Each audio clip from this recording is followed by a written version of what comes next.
Assalamualaikum warahmatullahi wabarakatuh.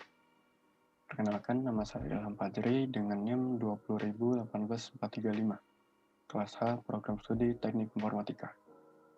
Di sini saya akan menjelaskan pengulangan rangkuman tugas pertemuan 1 hingga 4. Pertemuan pertama tentang sejarah dan perkembangan teknologi web.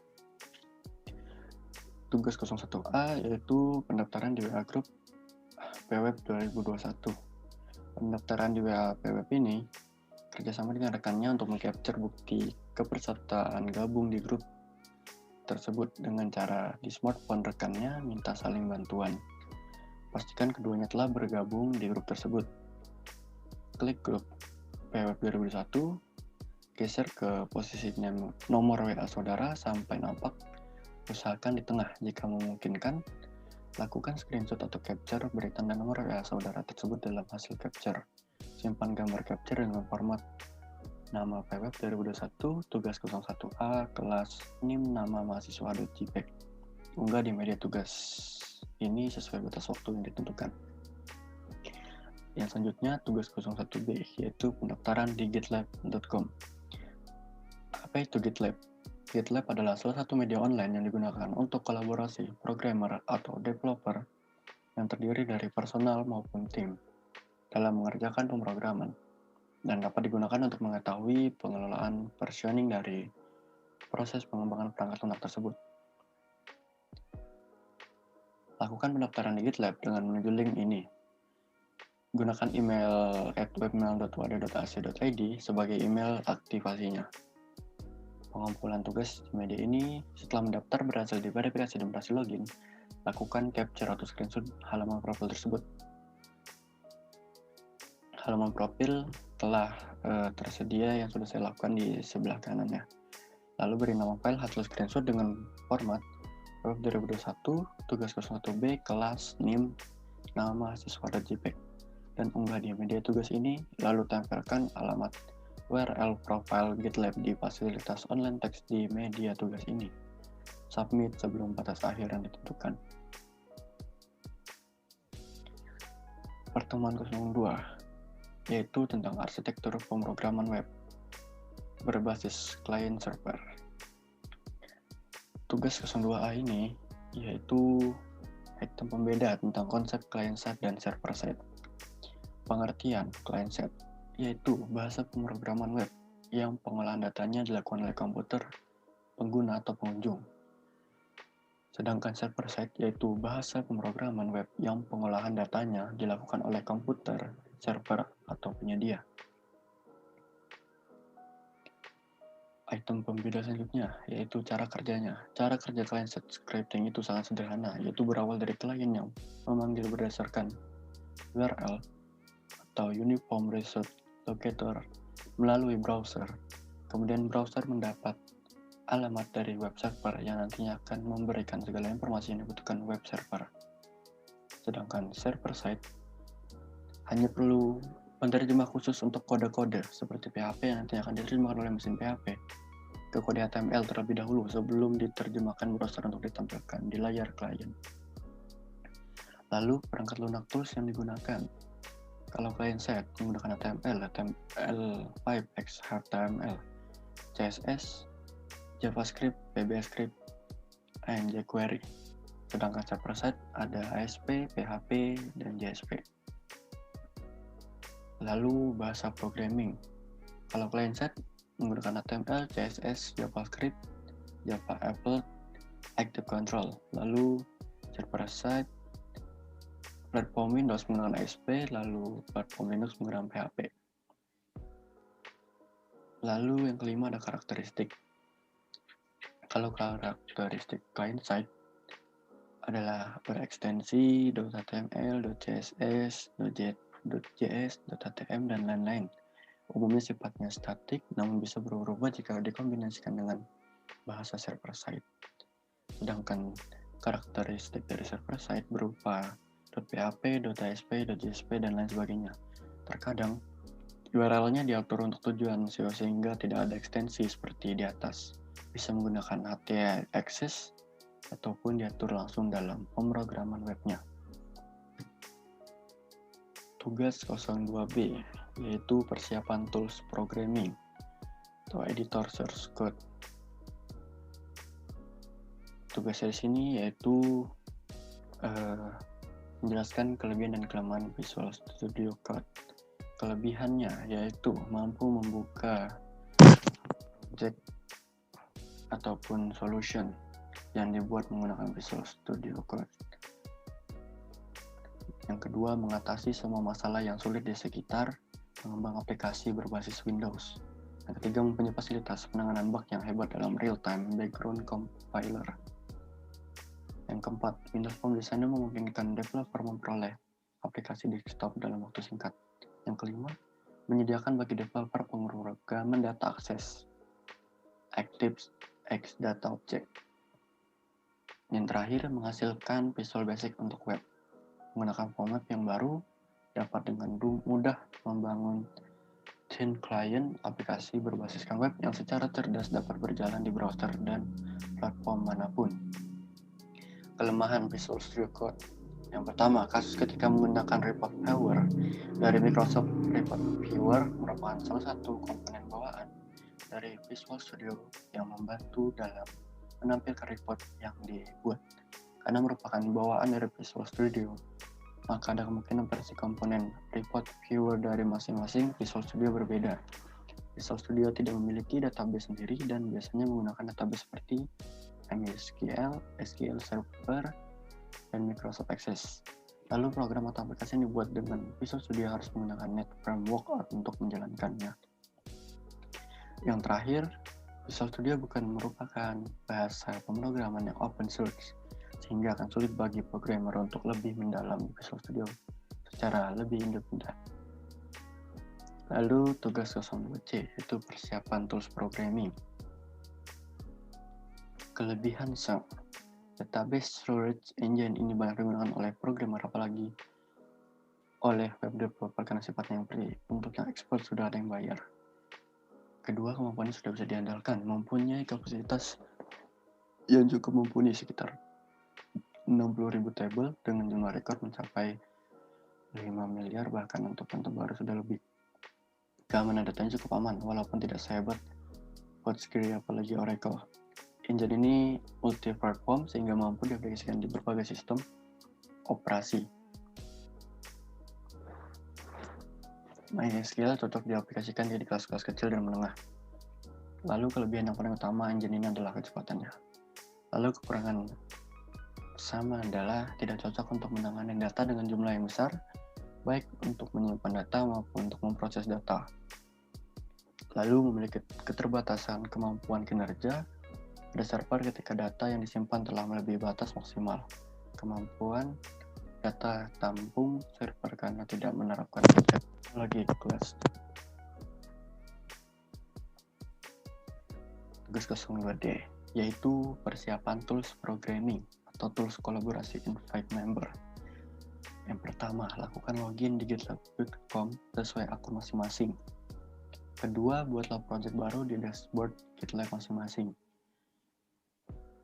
Petunjuk pembuatan project di GitLab, silakan gunakan referensi dari GitLab atau bisa gunakan referensi lain melalui pencarian di Google.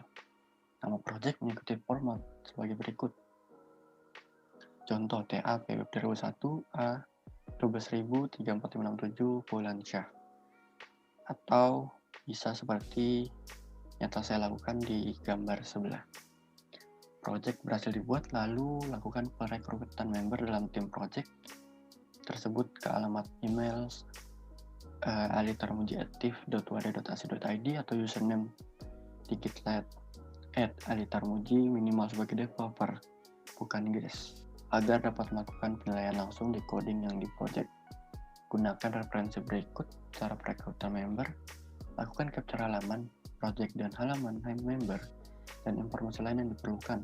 Kumpulkan capture tersebut dalam file doc dengan format nama file PWeb 2001 tugas 02D kelas nim nama .docx atau format Microsoft Word. Copy pastekan link atau URL project di file laporan tersebut dan di media online teks tugas ini. Lalu tugas 02E, pemasangan Git client di laptop atau plugin Git di editor.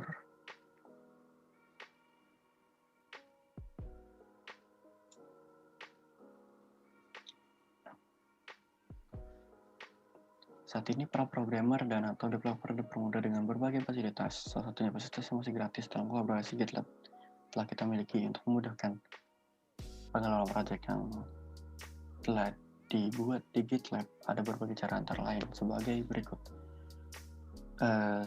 Melalui browser dengan login di gitlab.com dan kelola proyek dari dashboard yang disediakan. Melalui commit, biasanya dengan command prompt, dengan perintah-perintah basis teks khusus. Melalui aplikasi klien Git yang sudah cukup banyak di internet. SAG tidak perlu browsing ke gitlab.com, langsung dari laptop kelola via aplikasi Git. Silakan gunakan referensi yang lain. Dan yang terakhir melalui plugin yang terintegrasi dengan ide yang terkini. Ide seperti IntelliJ IDEA versus Code, Sublime Text, dan lain-lain sudah mendukung sinkronisasi langsung ke project GitLab sehingga tidak perlu upload dan browsing ke gitlab.com. Apapun perubahan coding akan langsung disinkronasikan dengan project di GitLab yang telah di-clone ke editor sebelumnya. Memerlukan teknik tersendiri, kalau ada yang mau coba disilakan. Pertemuan yang ketiga, client-side programming atau sintak dasar HTML dan formatting. Tugas 03A yaitu pemahaman HTML. Hypertext Markup Language atau yang biasa disingkat HTML pertama kali diciptakan dan dikembangkan oleh Tim Berners-Lee pada awal tahun 1990-an. Yang pada saat itu masih bekerja di CERN. HTML diciptakan dengan tujuan sebagai cara sederhana namun efektif untuk mengkodekan dokumen elektronik. HTML pertama kali dipopulerkan dengan menggunakan browser Mosaic. HTML didefinisikan sebagai sebuah bahasa markup yang digunakan untuk membuat sebuah halaman web dan menampilkan berbagai informasi dalam sebuah browser internet. Bermula dari sebuah bahasa yang sebelumnya banyak digunakan di dunia penerbitan dan percetakan yang disebut dengan SGML atau Standard Generalized Markup Language. HTML adalah sebuah standar yang digunakan secara luas untuk menampilkan halaman web. HTML ini saat ini merupakan standar internet yang didefinisikan dan dikendalikan penggunanya oleh World Wide Web Consortium atau W3C. Dokumen HTML adalah file yang diakhiri dengan ekstensi .html atau .htm. Ekstensi file ini bisa dilihat dengan menggunakan web browser apapun seperti Google Chrome, Safari, atau Mozilla Firefox. Browser tersebut membaca file HTML dan merender kontennya sehingga user internet bisa melihat dan membacanya. Biasanya rata-rata situs web menyertakan sejumlah halaman HTML yang berbeda-beda, contohnya beranda utama, halaman tentang kami, halaman kontak yang semuanya memiliki dokumen HTML terpisah. Tugas 02B memformat paragraf dengan HTML. Langkah pengerjaan: buka materi kuliah HTML dasar halaman 122, amati potongan paragraf HTML dengan dalam penulisan disisipkan di antara tag body. Berlaku untuk potongan skrip seterusnya di tugas-tugas berikutnya. Tag paragraf di sini menggunakan tag P, paragraf, dan penutup. Oke. Untuk menandai suatu paragraf akan terlihat dibatasi oleh satu baris kosong sebelum dan sesudahnya. Ketikkan skrip HTML di bagian tampilan editor dengan Notepad atau editor lainnya, lalu dibuka di Google Chrome atau sejenis lainnya, seperti di samping yang setelah saya lakukan, lalu jalankan atau buka file HTML, dan amati hasilnya lakukan screenshot.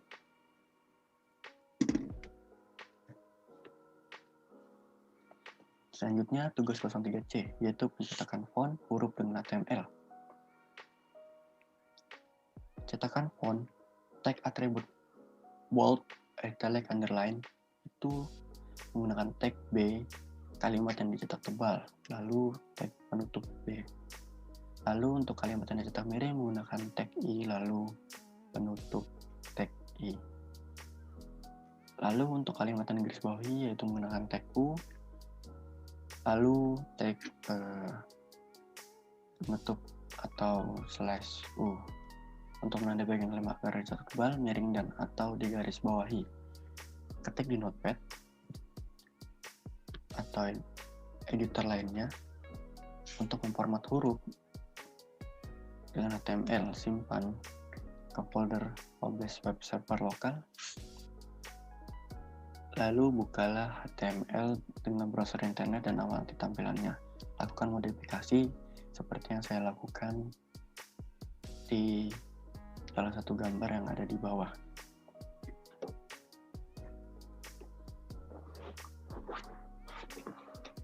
Tugas 03D, teks pangkat atas dan bawah dengan HTML. Teks pangkat atas dan bawah di sini buka materi kuliah di 03 HTML dasar halaman 124, lalu ketikkan yang ada di halaman tersebut. Untuk memformat huruf,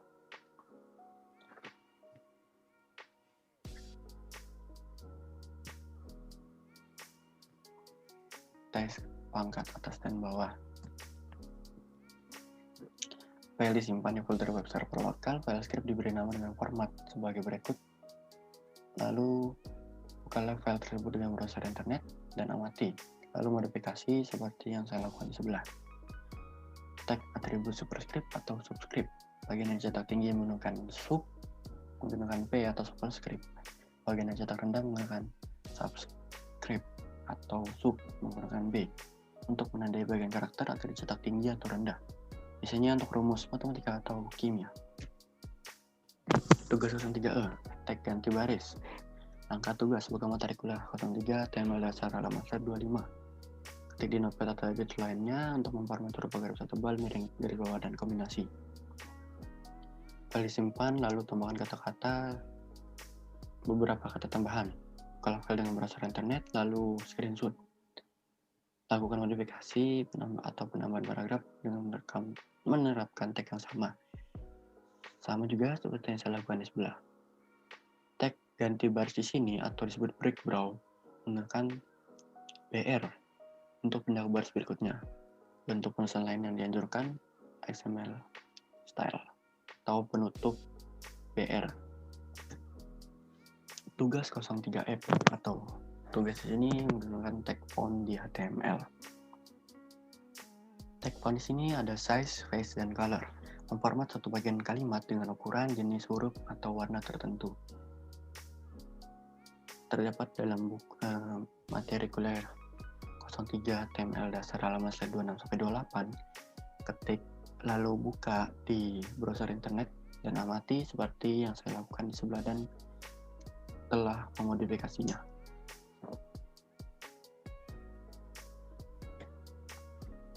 Tugas 03G, menyisipkan gambar dan angkor link di HTML. Angka tugas di sini buka materi 03 HTML dasar halaman 31-34. Ketik di notepad atau editor lainnya script HTML untuk memformat huruf agar bisa tebal, miring, garis bawah, dan kombinasinya. File script diberi nama dengan format sebagai berikut. Tambah kata-kata, kalimat lainnya, dan lakukan pemformatan di beberapa kata tambahan tersebut. Buka file tersebut dengan browser internet dan amati tampilannya, lalu screenshot. Lakukan modifikasi atau penambahan beberapa bagian dengan penerapan tag yang sama. Seperti gambar di sebelah, yang atas adalah materi awal yang belum dimodifikasi, lalu yang di bawah setelah dimodifikasi. Tag gambar atau image, ulang tag image, search atau src sama dengan nama file gambar. Nah, file gambar di sini, file gambar yang mempunyai ekstensi .gif, .jpeg, .png, dan lain-lain untuk menampilkan sebuah gambar. Untuk penulisan lainnya dianjurkan image, search, nama file gambar, penutup tag. Tugas 03H, pemformatan tabel di HTML. Langkah tugas di sini, buka materi kuliah HTML dasar halaman 136-37, ketik di notepad untuk memformat huruf agar bisa tebal, miring, garis bawah, dan kombinasi. File disimpan di web server lokal. File script diberi nama dengan format sebagai berikut. Tambahkan kata-kata atau kalimat lainnya dan lakukan pemformatan di beberapa kata tambahan tersebut. Bukalah file tersebut dengan browser internet dan amati tampilannya. Lakukan screenshot. Lakukan modifikasi atau penambahan beberapa bagian dengan konteks yang sama seperti yang saya lakukan di sebelah. Atau gambar yang sudah saya screenshot atau saya kerjakan lalu saya masukkan di PPT ini seperti yang di sebelah. Dan pertemuan yang keempat, client side atau programming tool yang berisi frame dan form. Di sini buatlah satu halaman web dengan menggunakan script HTML dan mengimplementasikannya dengan form. Ketentuan halaman web yang buat, isi konten, sumberkan biodata dari masif file, implementasi seluruh elemen tag HTML, disimpan di web server lokal, format file sebagai berikut, lakukan uji coba di browser, minimal 2 browser berbeda. Kegunaan form di sini memperoleh data-data sebaik nama, alamat, dan data lainnya untuk mendaftar pada service yang disediakan. Yang pertama, memperoleh informasi dari customer secara online. Yang kedua, memperoleh feedback dari user mengenai website kita. Mungkin itu saja yang dapat saya sampaikan. Kurang lebihnya mohon maaf. Wabillahi taufiq wal hidayah. Wassalamualaikum warahmatullahi wabarakatuh.